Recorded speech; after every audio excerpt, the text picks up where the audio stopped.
everyone. This is Reverend Mother Rake here. I'm hoping beyond hope that you can hear me, which is why I'm so close to the lens on you. I'm standing here in a giant man-made dome with roller coasters inside in a giant man-made city in the middle of the desert. We came to Las Vegas because the airfare was much cheaper to fly in here than it was to go all the way out to LA. So we flew in here, and tomorrow we'll be driving to Los Angeles. I gotta tell you, as this noise whirls and all these lights are everywhere, people think of Las Vegas as Sin City. It's a place where people go to do bad things. Sin, in its Greek form, means to miss the mark. It's an archery term. When I talk about sin, however, I define it as any action in which our attachment was to unreality as opposed to reality. If God is truth, then anything that isn't God, any action that we perform where our grounding is not in God, is unreality. It is a lie. It is an illusion. And really, 95% of sin is based on illusion.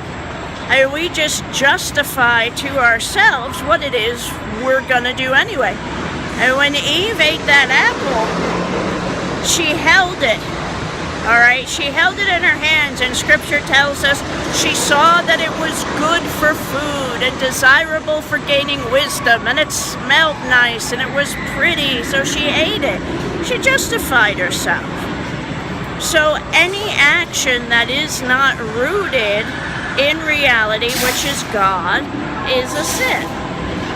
Now, I don't think you could get any more unreal than a giant roller coaster park built inside a giant glass dome, built inside a giant hotel with thousands, it was 10,000 rooms, I think, built in the middle of a desert by a man who had a vision of a place where people would spend their money in the middle of a desert. It doesn't get more unreal than that. And yet, I'll tell you, it's not unreal. We bring reality with us wherever we go.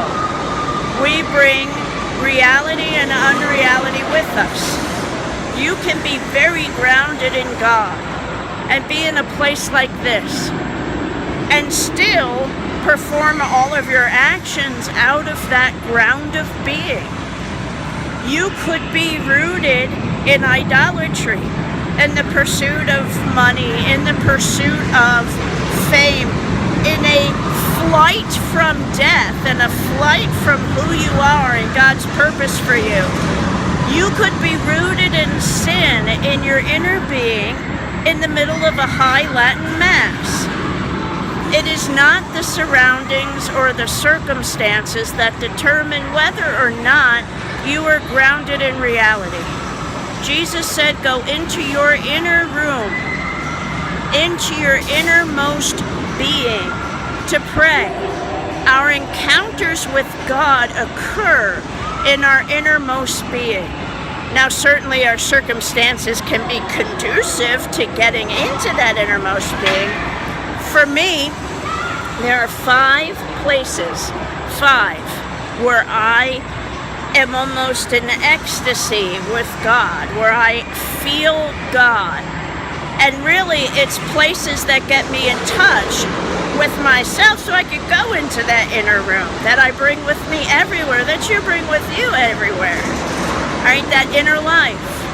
Those places are the desert, the night sky with the stars, the ocean, the mountains, and old forests. In these 2 weeks, I will be in all 5 places and see all 5 things. And I'll be bringing you with me.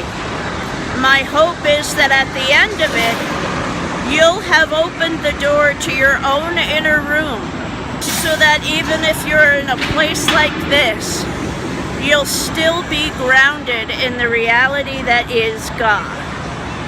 Stay tuned. I'll talk to you later. God bless.